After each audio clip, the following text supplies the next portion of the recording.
Assalamu alaikum rahmatullahi wa barakatuh. Hope you're doing well. We're continuing our reading of The Handmaid's Tale. It is something that's become a sort of cultural pop phenomenon in much of the Western world, and I like to dig into things and see what's the symbolism, the metaphors, allegory, whatever they're trying to pass off. I always like to look into it, okay?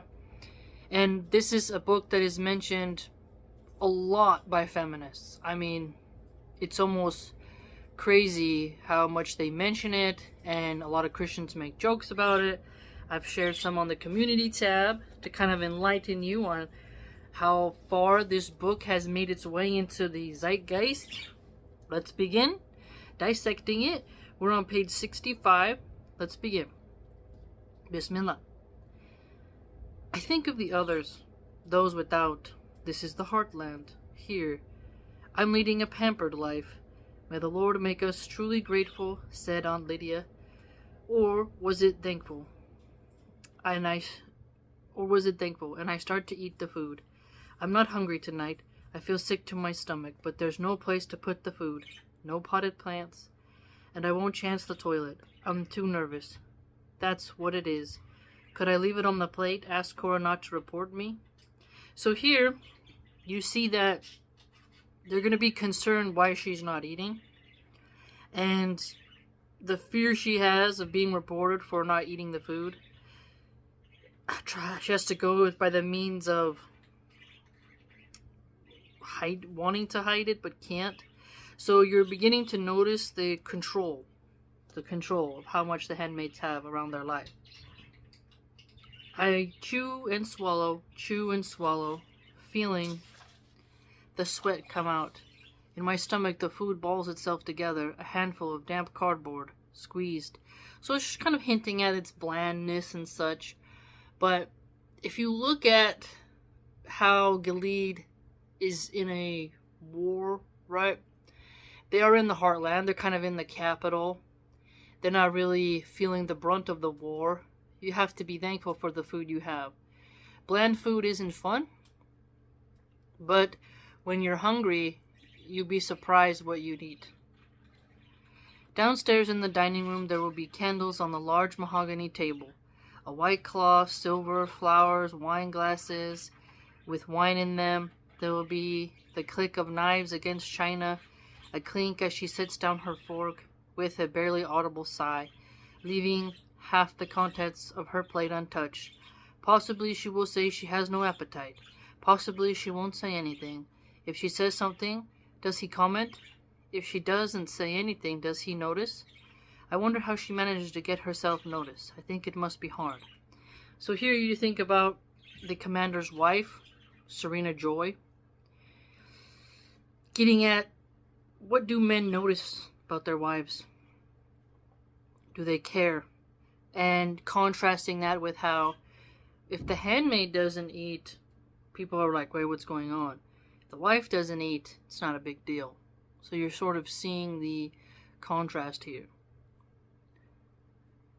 There's a pat of butter on the side of the plate. I tear off a corner of the paper napkin, wrap the butter in it, take it to the cupboard and slip it into the toe of my right shoe, from the extra pair as I have done before. I crumpled up the rest of the napkin. No one surely will bother to smooth it out, to check if any is missing. I will use the butter later tonight. It would not do this evening to smell of butter.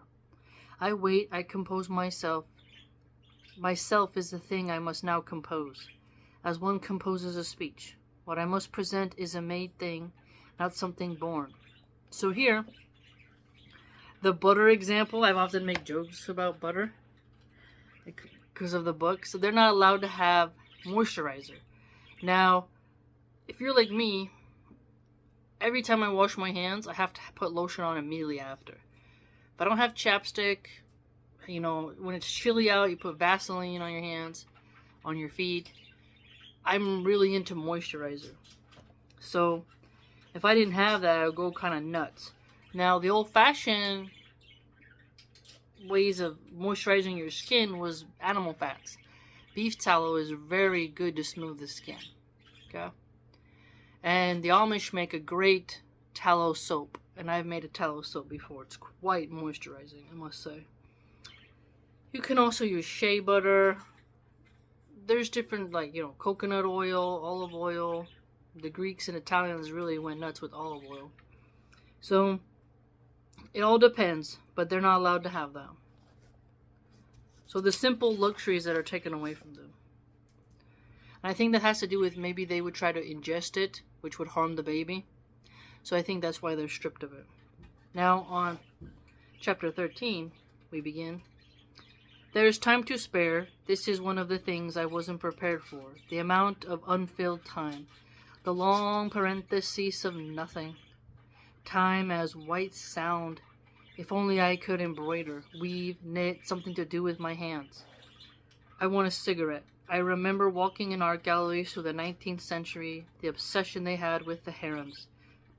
Dozens of paintings of harems, fat women lolling on divans, turbans on their heads, or velvet caps, being fanned with peacock tails, a eunuch in the background standing guard. The funny thing about the eunuchs today is they're not guardians. They are intruders, which is pretty funny. Now, as we know, the Chinese had concubines, so they had harems. Today, lots of men have harems. They're just called side chicks and mistresses. Some of them don't all live in the same location. But Dan Bilzerian, for a time, would travel with a harem. He had 9 women and sometimes 12 women in a night. I heard this from his own mouth. And if you look at the Playboy Mansion with Hugh Hefner, who died, I think his son is trying to sell it off the property now.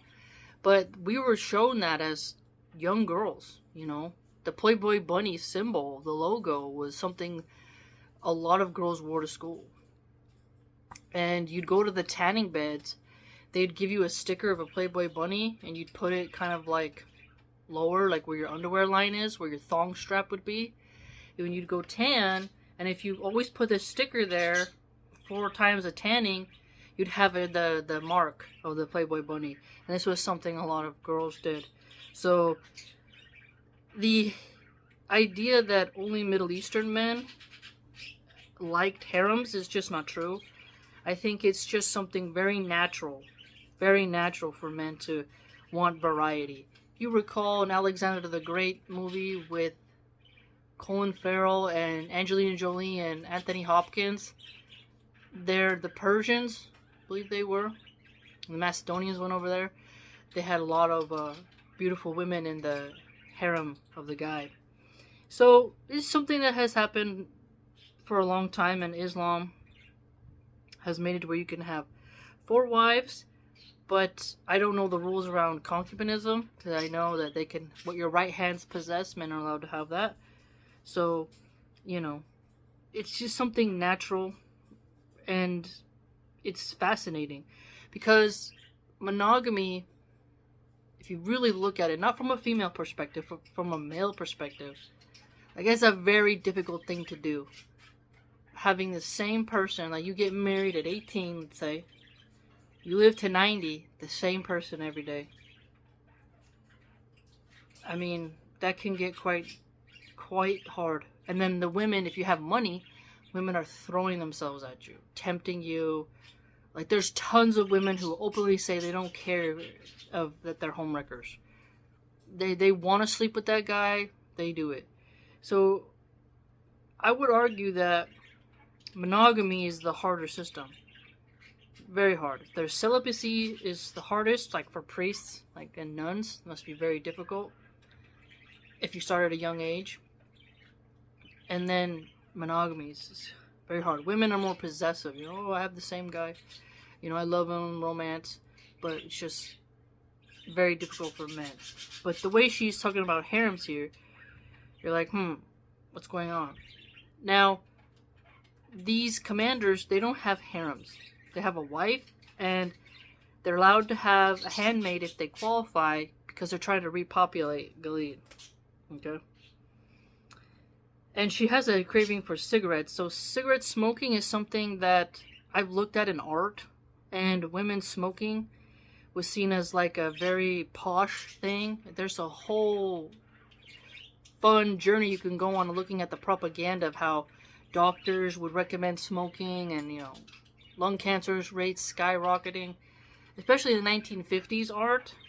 How many doctors were paid to lie and say smoking's healthy? Now, when the Native Americans had pure tobacco that they'd plant, and you smoked that was a lot more cleaner than when the corporations took over and started pumping chemicals into there, Whenever a corporation takes over something, they usually ruin it. But I think if you had your own tobacco plant, you could grow it from a seed, because tobacco smells really pretty, just the plant, and you smoked it, I don't think it would have the same toxicity as a highly manufactured chemical soup cigarette that you get. And I know there's a cigarette brand called Native Spirit or something with an Indian on it. My dad would smoke those. A lot of people in my family smoke. I don't. I remember one time smoking a cigarette and I got dizzy and it was not a good feeling. And that smoke hits your nose hard. And when women talk and they have the smell of cigarettes on their mouth, it's so repulsive. It's so stinky. And your hair, it smells like cigarettes. I don't know. But when you see an old lady's chain smoking, it's usually from sadness. People who have a lot of stress, servers really like to smoke. Oh, can I have a cigarette break? And they go out and they smoke because they just got too much stress, so the nicotine seems to be a sort of pacifier for them. So when she keeps mentioning cigarettes, she's really hinting at a female condition of the need to kind of have this object in your hand, just being like... And a lot of smoking is the breathing. When you look at it, the breathing in, and then the watching the smoke kind of move in this very pretty way. So it's visual and the breathing exercises. So humans really like to smoke, whether it's vapes, blunts, joints, bongs. I mean, for some reason, humans really... Cigars, people like to smoke. Although they say they don't inhale cigar smoke. So I don't really see the point of that, especially if they're expensive. But you're just seeing how, her personality coming through, right? Because obviously, if you smoke while pregnant, it's very horrible for the baby. So they're not going to let handmaids smoke. Now, American women, I see them smoke. You're not allowed to shame them. You're not allowed to correct them. And it's illegal for a pregnant woman to buy cigarettes. Should be illegal. It also should be illegal for a pregnant woman to buy alcohol, but, liberals, they don't really care about the health of babies. They're really pro-abortion, so they don't really have the same value for fertility. Dozens of paintings of harems, fat women, and so, there was some interesting lectures I've heard about how some women... In some cultures, they wanted them to have body fat because if you're too thin, your period is irregular and it's harder for you to get pregnant and hold a pregnancy. But if you're morbidly obese, that's going to be hard. But remember, if you think about 1,000 years ago, skinny people, they didn't have proper nutrition. So if a woman had a little bit of curviness to her, a little junk in her trunk, this was a sign that, the man she was with had money to be able to feed her properly. Which means the likelihood of her growing a proper birth weight baby is going to be good. And if a woman gets nice and porky, and she's grown a nice, healthy child, she's got that rich body fat to consistently make milk. Because... the body fat stores a lot of things. Helps you survive winters, droughts. And so that's going to help your milk supply and also help you as a mom survive times of not having a lot of food. Now it's the opposite. Men kind of want their women to look a bit starved, a bit anorexic, even if their baby has to be born with a low birth rate. Some men today have no patience because of the high rate of adult content. They're always seeing perfect childless women who have lots of time to work out. They've lost attraction for, different varieties of women. To the point where now they're they're looking at eunuchs, if you know what I mean. So plastic surgeons have done quite a lot of magic.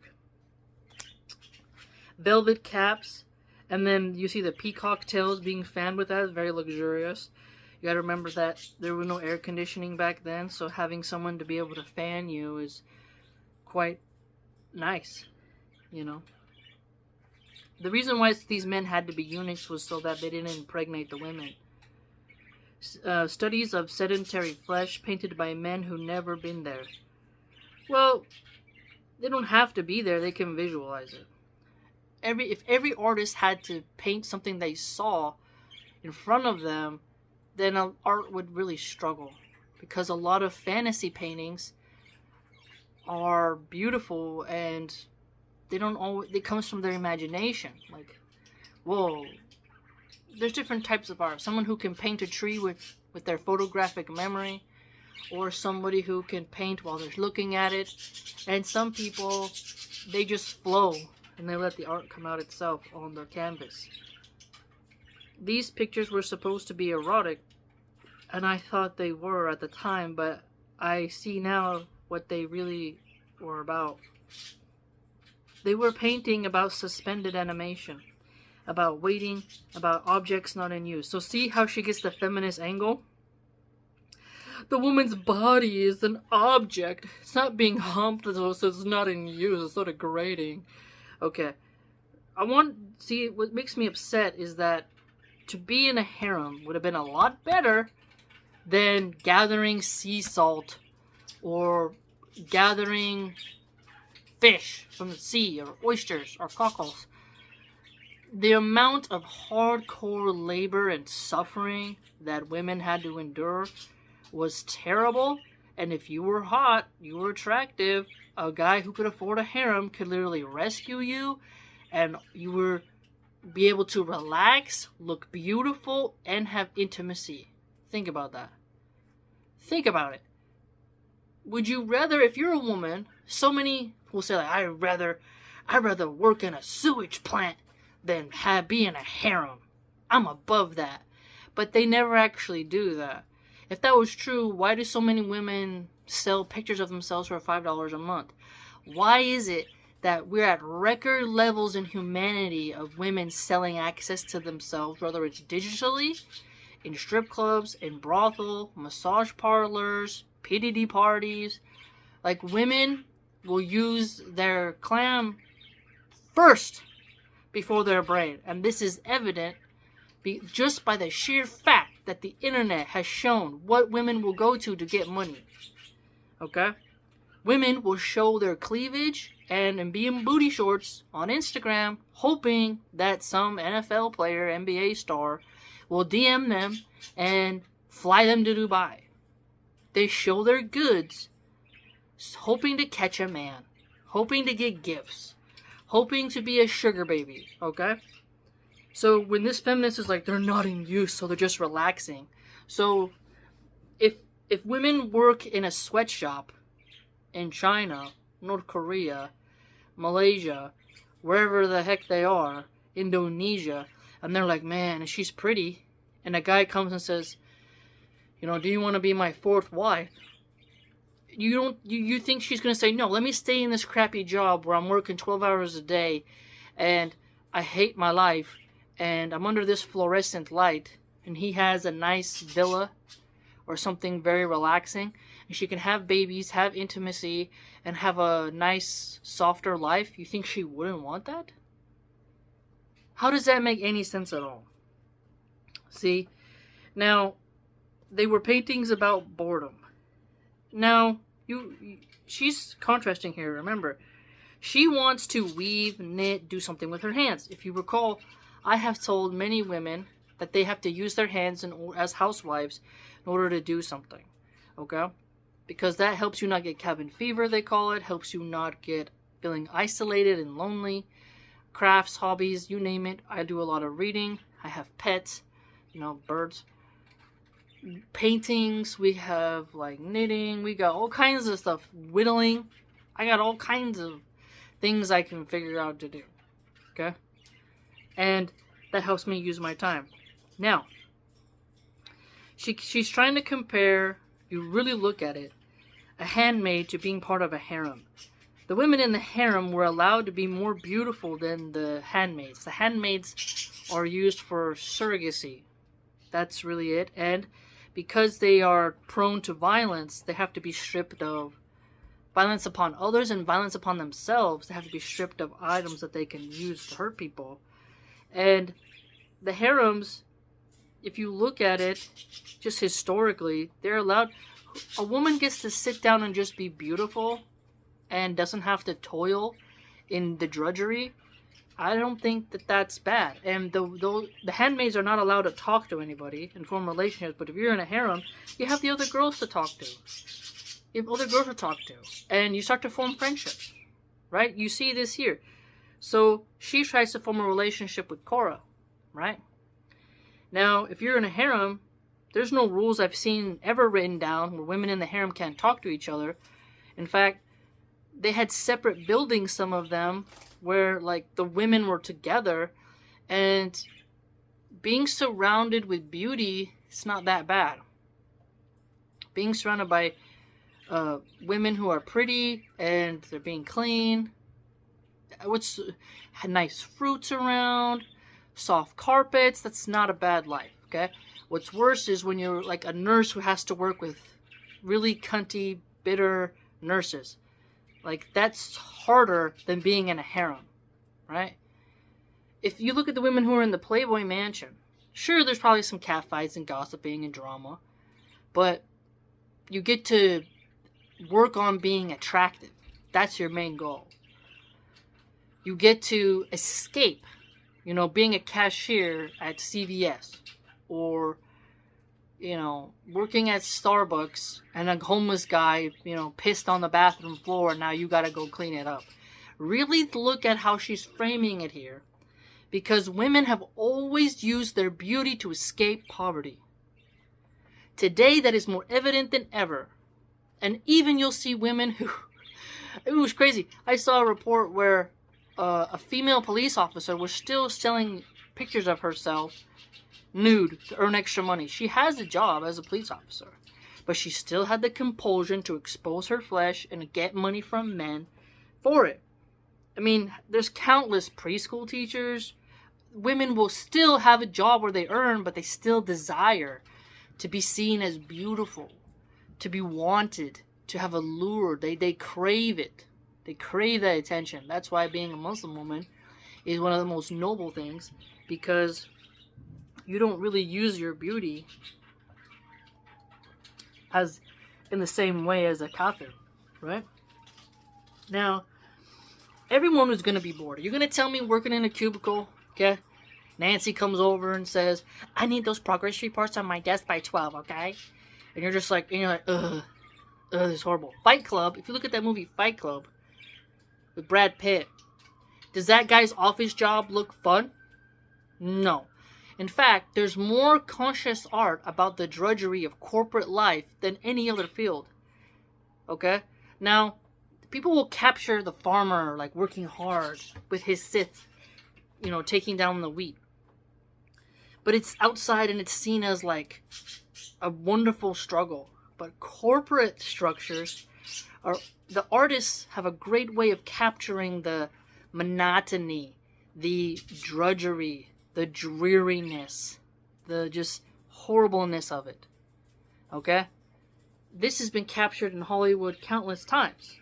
So, her trying to frame that the women in the harem are bored, therefore being in a harem is bad, and that men are just using these women for sexual objects, and that's bad. It's like, being bored is a luxury. Okay? Because there's a lot of women who are so cooped up in misery that they don't even have time to be bored because their stomach is having pains. Women who are so hungry they're eating the bark off of trees. They are digging through garbage. Okay? There are women who are really struggling across the world. So, if you told that woman, would you rather be in a harem or out here, you know, begging, what would you prefer? And again, all throughout history, women have used their beauty to save themselves. You know?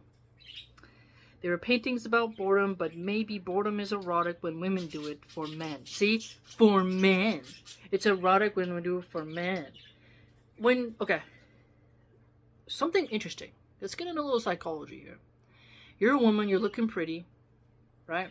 You're all dolled up. You're a little bored. Your mind starts to think naughty things.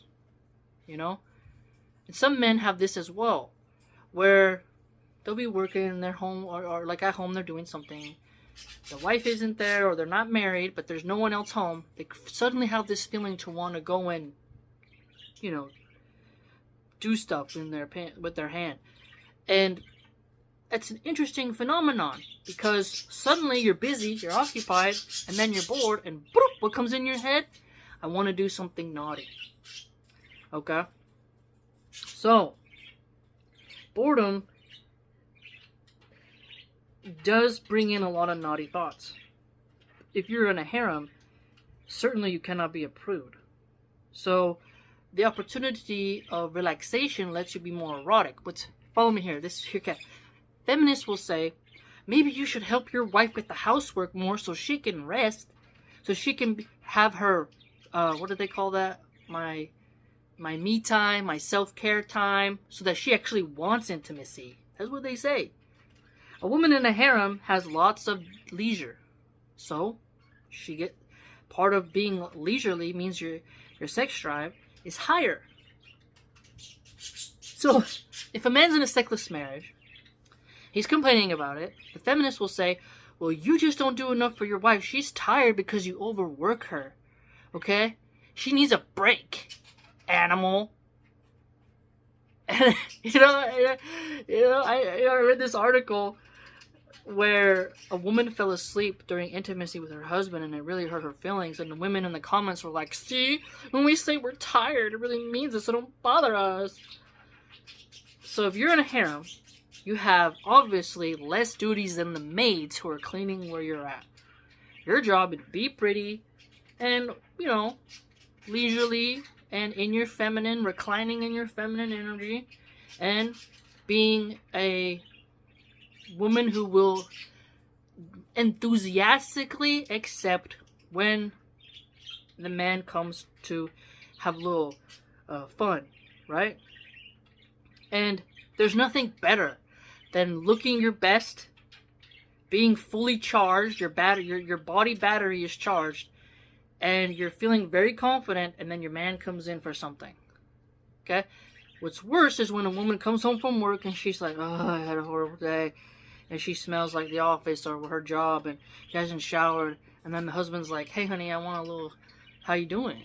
And then she's like, oh, get away from me, I feel gross, I'm not in the mood, get away from me, you animal, you pig. And it's like, okay, so you can't win with the feminists, you can't win. You see? That's why I really took issue with this text. Because it's like, oh, boredom's erotic when they do it for men. Let's switch that. It's a woman who's at ease, her temperament is smooth, she's welcoming, she's refreshed, she's energized, she's in a good mood, her mood is stabilized, her emotions are stoic. Well, yes, a man's gonna see now's the time to approach her. Now's the time. Okay, if you're like, I'm tired, I'm a monster, and you're stinky, and you're slamming things down, I'm pissed off. Is your man gonna feel comfortable? Like, oh geez, I got a bitchy panther in my kitchen right now. Is he gonna approach you? No. But if you're just laying on, excuse me, a nice silk pillow, got some nice organic seedless grapes, and you're looking fly, your hair's on point, you got the nice scented oil, whatever, and then he comes in and you're like, hello. You think he of course he can see you're approachable. What's funny is that you can see people who haven't spent a lot of time around animals, because you can see when a dog is pissed off, just let it cool down. A hog is pissed off, let it cool. this is why children have to be only around certain kinds of dogs, because they can't read the emotions of the animal. And when the animal warns them and they don't understand, they get mauled. Okay? So when you have a horse, you see that horse is spooked, you approach it differently than if the horse is just munching on hay. And with birds, you can read their body language and how they move their feathers, and you'll move your hand differently. You approach the bird differently. And then when they're in a good mood, you can do little scritches and hang out with them. But if they're hormonal and they're just screaming and they're upset, you have to calm them down and then approach them. So if your animal is bored, they're more approachable than if they're pissed off or, confused or frustrated, right? So really examine what she's saying here. She's just taking this paragraph to shit on men. Painted by men who've never been there. When women do it for men. Blah, blah, blah. You can just see the vomiting of anti-masculinity, anti-heterosexuality. Not really valuing how masculine heterosexual men are. I wait, watched, brushed, fed like a prized pig. Sometime in the 80s, they invented pig balls. For pigs who were being fattened in pens. Pig balls were large colored balls. The pigs rolled them around with their snouts. The pig marketers said this improved their muscle tone. The pigs were curious. They liked to have something to think about. Okay, so she's like, reflect to the first one. A harem. Oh, washed, cleanliness, hygiene, brushed, your hair is on point, looking good, right? It's clean. If a man smells your scalp, it doesn't smell like dandruff. Fed, you are satiated, because it's hard to have intimacy when you're hungry. You get cranky, right? You're hangry. You see all these commercials. Have a Snickers bar. When you're hungry, you're just like irritated. You're like, I want to eat something. And then you eat something, you're like, I feel good. A prize pig. It's not bad to be a prize pig. It's not bad to be a prize. Okay? Now, we don't eat pork, but a nice fat, chunky pig is going to give you a lot of lard. And your hounds get to have the snout. You dry the snout, you dry the ears, and the pig feet, dog's going to get to chew on it. That helps them with their teeth and cleans their gums. Rack of ribs, all the stuff you're going to use from the pig, you're going to utilize it. Like how you would for a goat. You could substitute prize horse, prize cow, prize donkey, whatever it is, prize llama. To be a prize is like you're looking for superior form, superior health, great beauty. I did dog showing as a kid, and my grandparents were dog showers. And having a prize-winning dog was wonderful. Watching all the different breeds, Dalmatians, German Shepherds. It was fascinating watching the judges see, 15 German Shepherds in this round, and the next round, and the next round, and how they would look at every little detail and figure out who was the top notch. Even they do that with roosters. You recall I've posted videos where I go to chicken shows. And you see the prize-winning chickens because you're like, wow, that's pretty cool, right? There's nothing wrong with being a prize. Beauty pageants are a way where, the liberals made literally males, competing in female competitions. A plastic creation that's made by plastic surgeons shouldn't be competing against beautiful, natural, real, pure women. But the point is, being a prize as a woman is a good thing. What did the gold digger say? I'm the prize. I'm the main character. Main character energy. A man should chase me. Okay? But she writes it like, I'm a prize pig. How shameful. Okay. If you're not the prize, you're not wanted. Everyone wants the prize. That means you're coveted, you're desired, you're wanted. So she's just very ungrateful. Okay? Now, to be washed. Really think about that. When you go to have intimacy, you should be clean. After intimacy, you must wash again. Ghusl. Okay? Sure, there's going to be times where the sun is really hot. You're sweating naturally. It's like 100 degrees. so you might have a little bit of a smell because it's literally hot. Or you guys were swimming in the beach and now you smell like the ocean. You know, you're always going to smell like your perfume, right? Or you're hiking and there's dust and everything else, you know. But with your hair as well, I have curly hair, and you know, that's like you have to get it wet, you have to put the oil, you have to make your hair look good. But having nice kept hair, when it comes time for intimacy, you know, let your hair down. Hair is very visual in that moment, you know. So that's why the feminists, they're doing this 4B movement. They're shaving their heads, they're cutting off their hair, you know, making themselves less desirable and imitating men. Now, there are very beautiful African women who have very beautiful afros, okay? And they have all natural hair, and their bodies are phenomenal. Like, they take very good care of their bodies, okay? So I'm not saying you have to have long hair in the European fashion, but they take care of their hair is still a point. They put shells, they do wonderful, they put gold beads, you know, wood beads, you name it. They're looking fly for their culture, okay? To be washed and ready for intimacy is respect to yourself and to your husband, because you'd want him to do the same. If your husband came home from, you know, working a 12-hour shift and then he wanted intimacy, his body would smell. Now, some women like that, you know, which is fine, but but fresh from the shower energy is different than just coming off work energy, right? And scent can be a very important trigger for your hormones, for your mood, for the desire. Scent plays a huge role. And so, really think about that. She's a handmaid, so she's going to do this ceremony where they try to make a baby. And she's upset that she waits, has to be washed, has to be brushed, and that she's fed. And that she's being treated like a prized pig. The handmaids are prized because they have fertile wombs. So she's upset that she's valued for her body and the ability to carry children. So she hates what makes women so special.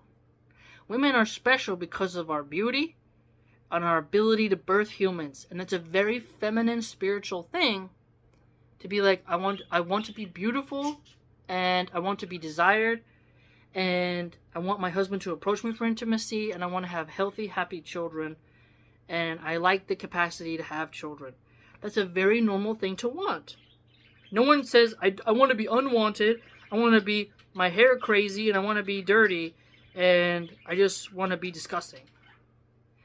When you look at how many women they'll talk about after postpartum, how important it is to shower. Because when you shower, it's like a mini spa. You've been waking up every 2 or 3 hours to feed the baby. And if you have a colicky baby, your mind is stressed. And being able to go into the shower, because remember, there was a time where we didn't have showers, okay? We didn't have heated water. And today, being able to just stand in that water, you can even buy different shower heads. I have a shower head, has different functions. Mist, you know, you can control the flow, you can take it off and hold it. You know, you can just be like, oh, this is so relaxing, right? You have the option now of having hot water on demand that's filtered at your fingertips. And a lot of women during postpartum talk about how it's a mental boost. Really helps make the sorrow go away. And when they've gone 2-3 days without a shower, their mental health starts to deteriorate. Okay?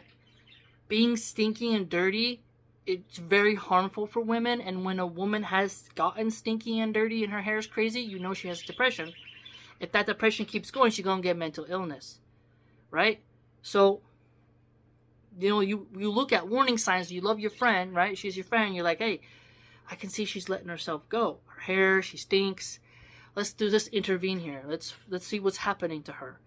And taking a shower is a key way to start getting your mental health back up. Water and women have a strong connection. Strong connection. Water is a luxury. And water is they say diamonds are a girl's best friend. No, water is. Because water makes you smell nice, makes you clean, keeps off germs, okay? And makes your skin brighter, hydrates you, washes out your hair, and makes you desirable to your husband, okay? You can just see the ingratitude of her selfishness here, clearly. You know, like, oh, pig marketer, so she's trying to, like, look at it as like, oh, us women, we're like prized pigs on display, sedentary flesh, harems, unfilled time, you know, it's just bizarre. You know, if an object not in use, we'll get to use, honey. Be like that rabbit in Hippity Hoppity. And so, there's just another paragraph here. I'll skip those parts. Okay. In the afternoons, we lay on our beds for an hour in the gymnasium, between 3 and 4. They said it was a period of rest and meditation. I thought then they did it because they wanted some time off themselves from teaching us, and I know the aunts, not on duty, went to other teachers' rooms for a cup of coffee or whatever they called that by that name. But now I think that the rest also was practice. They were giving us a chance to get used to blank time. Yeah, you gotta have time to really be with your consciousness. People who don't know, like, I'm a bit of a hermit, so I know how to interact with my own mind and be fulfilled. Compose poetry, you know, sometimes before bed, I just rethink arguments, you know, like, what would I have said to this? How would I rebut that? And I have to be careful because I can breed insomnia because my brain won't shut off. And if you're comfortable with who you are as a person, you get used to you. But if you stay too long with only you, then you become cuckoo for Cocoa Puffs. You start to become a bit batty because you're not refreshing yourself with human interaction. So there's a balance. There's a balance there. But having an hour to yourself is nice. You'll appreciate that as a mom. Like me, I use my hour right now. Maybe I'll get 2 hours today to do this video. Having time to yourself to do what you want is nice. And when you're pregnant and you have other children, you want to lay down for an hour, honey, whoo, that's good. Especially if you're dealing with morning sickness, you know, your ankles hurt, your back aches, you're hormonal. You want to get that rest in. You know, rest is a luxury that's great. It's really great. A cat nap, Aunt Lydia called it in her coy way.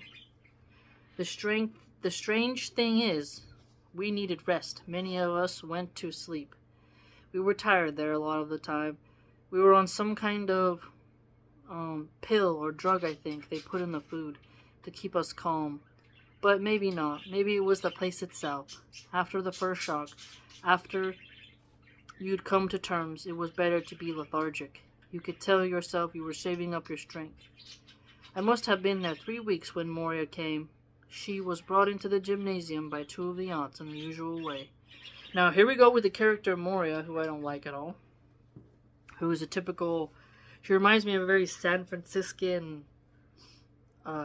bohemian type of chick. I just don't like her. She comes off as... Some people might have thought me and her are similar because of our rashness and our crude nature at times, but I don't really like Moria.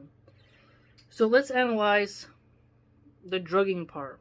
If you go to a rehab center, you're meant to be sober, but there are mental health facilities where you're heavily medicated.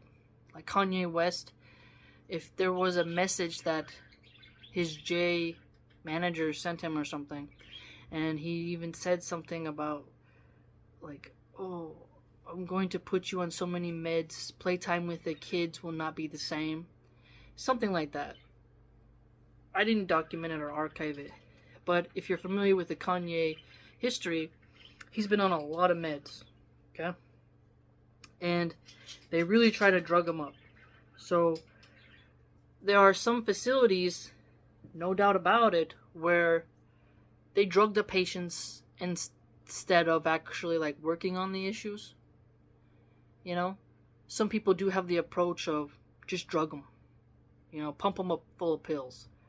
They don't be like, at least if you look at the Buddhists, at least they're like breathe and pray. Us Muslims were like stay sober, do salah. You can look at different ways of getting relaxed and controlling your mind, and how there's the atheistic approach of let the guy in the lab coat stuff you like a Thanksgiving turkey with all them big pharma experiments.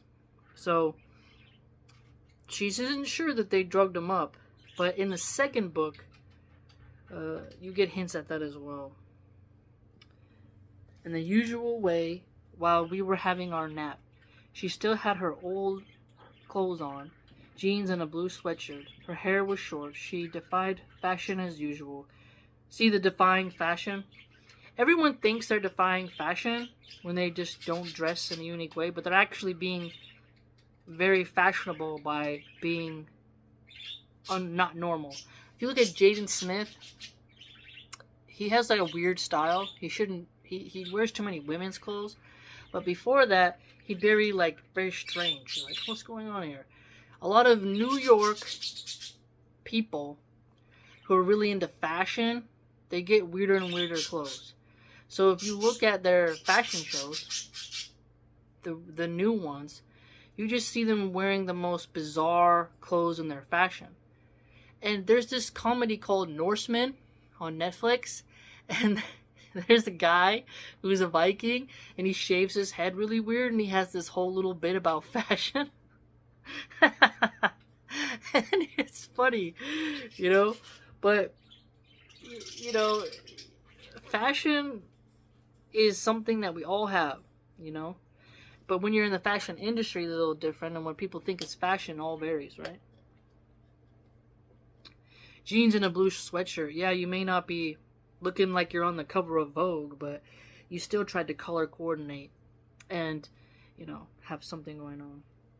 And a lot of women like fashion. Even if, like us as Muslim women, we may cover, but you still may have like a certain pair of socks you like, or a certain brand of shoes, or style of shoes, or your purse. Like aesthetics. I remember taking a class on aesthetics for philosophy, and women will design their home with beauty, or like what they perceive to be beauty. So you don't break away too much, And as they say, beauty is in the eye of the beholder. That doesn't relate just to women, but also to objects themselves, right? So, I recognized her at once. She saw me too, but she turned away. She already knew what was safe. There was a bruise on her left cheek, turning purple. The aunts took her to a vacant bed where the red dress was already laid out. She undressed, began to dress again in silence. The aunt standing at the end of the bed, the rest of us watching from inside our slitted eyes. As she bent over, I could see knobs on her spine. So they do a beating, right? And so what's fascinating is a lot of people, this might be politically incorrect to say, but if you go look at the horror movies that really shame Catholicism, look up who the directors are. Like, look at the people who helped write that in the writer's room. Look what religion they are. And just look at who they are. Who created this Hollywood stigma of abusive, insane nuns. And then you'll see what she's doing here in this book.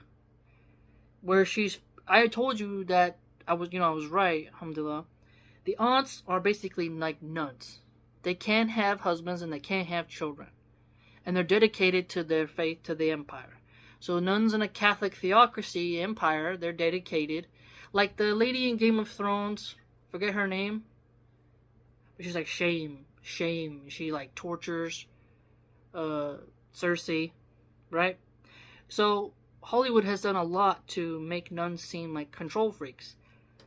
But, I thought the matriarchy would be all peaceful. But then they frame women as spiritual, religious women as these lunatics.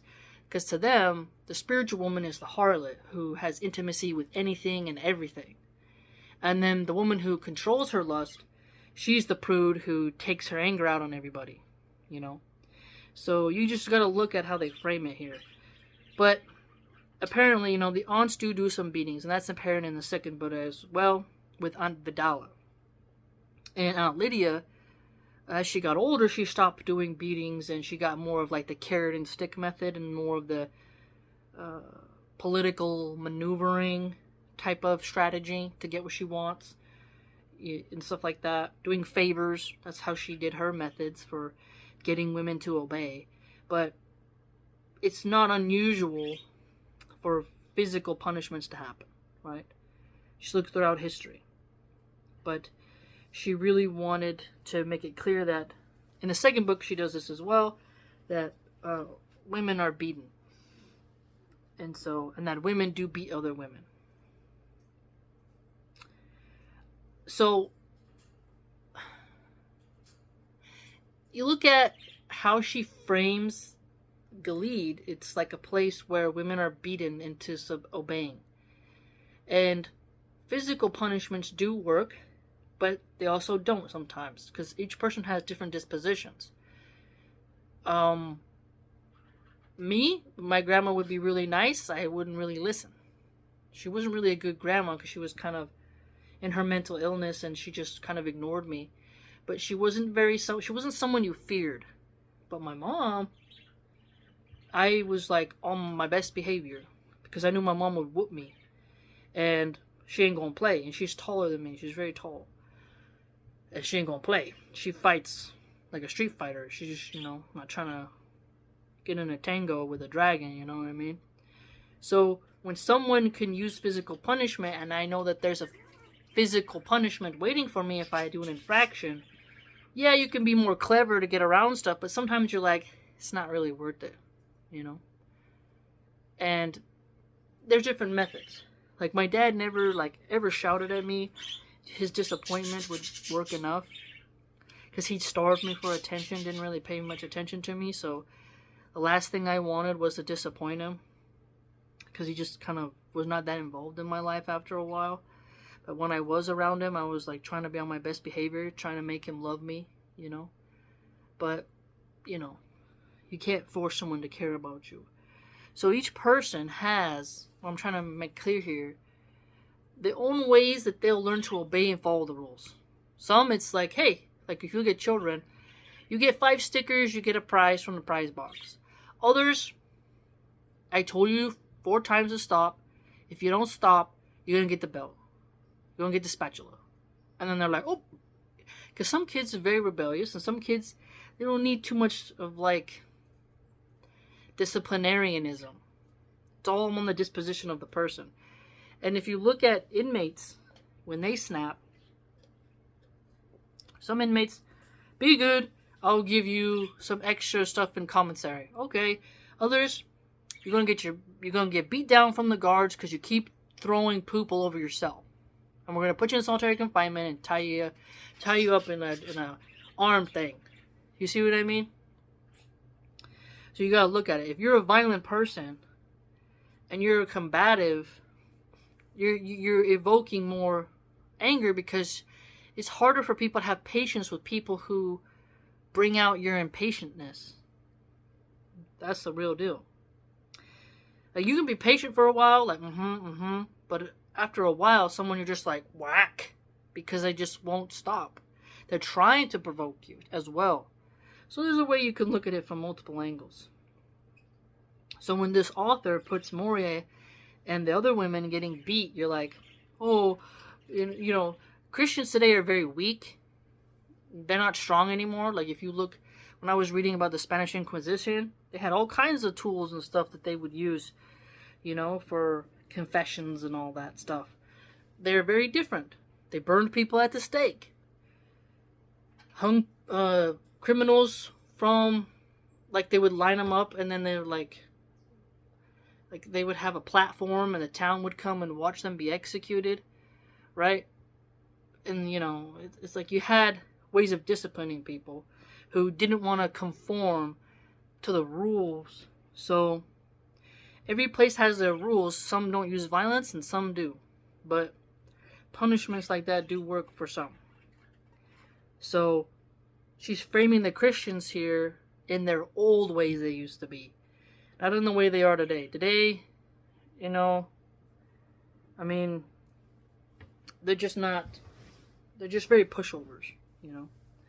They're very meek. They're very they're like carpets. I couldn't talk to her for several days. We looked only, small glances like sips. Friendships were suspicious, we knew it. We avoided each other during the mealtime lineups in the cafeteria and in the halls between classes. But on the fourth day, she was beside me during the walk, 2 by 2 around the football field. We weren't given the white wings until we graduated. We had only the veils. So, we could talk, as long as we did it quietly and didn't turn to look at one another. The aunts walked at the head of the line and at the end, so the only danger was from others. Some were believers and might report us. See how she frames the believers? When I in Islam say, oh, Ya Allah, please protect the believers, you're like, I love the believers, and I want them to be committed. Because the believer is different than a non-believer, a kafir, a disbeliever. You know? Their eye isn't on the prize. So here, if you're in, like, I wanted to see more real believers in her books. So far, all she's done is shown, you know, not believers. And that's a character flaw of the author. Because you're going to write me a good story. I want to see committed people. Show me the committed people. Because if you look in history, you may dislike someone, but you're like, dang, man, they was committed. That's pretty ballsy. They were committed. They were down for the cause. It's always cool. Like, oh, they flipped and then they turned infiltrator. It's like, yeah. But I like seeing people who are down for the cause. You know, who are loyal. That's where you get some, like, really interesting things to notice. It says here, this is a loony bin, Moria said. I'm so glad to see you, I said. Where can we talk, said Moria. Washroom, I said. Watch the clock. End stall, 2:30. That was all we said. So here she says friendships are suspicious. So there is a culture in Gilead of, you know, reporting each other. And, you know, if you look at some fascist time periods, some communist and socialist time periods, reporting on your neighbors was something that happened, you know. But again, there's also boomer jokes where a boomer will say, like, you haven't mowed your lawn, or you go to a liberal area, they look in your recycle bin, your neighbors, and say, you're not recycling properly in this bin. So neighbors have a way of enforcing social norms. And there's a thing called homeowners association, right? I've never owned a home, but you see a lot of memes about people who are, they call everyone a Karen, but in a way, they're not really Karens because they're holding you to a high standard, right? Of like for example today, one of our neighbors parked, there's where only fire trucks can be, there's like a red paint on the curb. If you park there, you block others from getting out. You can't reverse, you're stuck inside. And we have neighbors, they always keep parking in places you shouldn't, and then we gotta like go knock on their door and say, can you move your car? They're illegally parked. It says no parking. Okay? Now we could call the parking people and be like, give them a ticket, report them to the who they would need to be reported to. Oh, you need to be cool, why can't you be chill? People might say. But it's like, we literally can't get out. So some people break the rules for their own comfort when they're too lazy to just go find parking. Right? So we still have suspiciousness in our community, because I always say have, you know, that guardian energy, have the security mindset, because those who are trying to disrupt, you have to be cautious of them. So if I was a believer in Gilead, yeah, I'm going to try to enforce the rules, right? If I'm living in a place with Sharia law, I'm going to want Sharia law to be enforced. And if I see someone doing something that is extremely haram, and they're doing something that's going to cause harm to the community, and they're spreading fitna, I will tell the authorities, hey, so I believe so-and-so is doing this. This is what I've witnessed. Here's my testimony. May Allah forgive me if I'm incorrect, but here's the information. Do with it as you will. Right? So she's trying to frame it as this sort of gulag, Gestapo, secret police thing, which is kind of true. It can go into that. But at the same time, today, in good, safe communities, they even have signs that say Crime Watch Neighborhood. And it has an eyeball, and there's a sign. Right? So they're going to see suspicious activity. We're going to report you. You want to be gangster? You want to be robbing people? You want to do illegal things? Sorry, we're not going to be chill with you. We're going to report you. And people go, why don't you just be cool, man? You know, why don't you just be cool? Why you always effing with me? Man, everyone always trying to hold you down. It's like, no. There are rules in certain communities you need to follow. If you don't like that, move to communities that share your values, where you can create crime and chaos and litter your garbage everywhere and, you know, kick someone's dog or something. You see what I'm saying? So, friendships are suspicious because you're in Gilead, someone's going to try to ask you to do something that could get you in some serious trouble. Right? And friends shouldn't overstep the lines. Do you see what I'm saying? Because if you only have a surface level friendship, you can't be requesting all this type of stuff from people. You can't be requesting things that are extremely dangerous. You know, you may have 2 friends in your life who you'd risk your life for. Right? So, of course, you're not going to risk your life for every single friend you have because they may not even value you as much as you value them. You have to be smart. Some people confuse acquaintances with friends. And since in Gilead they're so isolated, they're not really able to form deep friendships as much as they think they are. They're more just desperately for any type of human interaction that their imagination goes wild and assumes more than what's actually there. Right? So, and yeah, it's just the way she tries to friend the believers, you know? It really didn't really like that. So, subhanallah. We talked about a lot in this section. I really hope that you've gotten to kind of look deeper into the text. We're doing our textual analysis of it, and that you've learned something from this, and that you've come to see the text in a different way, and that you started to think about your own life, and, you know, philosophize a little bit on what would you do if you lived in Gilead, and, you know, where do you agree with the author, where you don't, stuff like that. Where do you agree with me? Where do you disagree? Where would you add? Where would you subtract from? And stuff like that. What do you think about certain characters within the book so far? All of that. Okay. So, take care.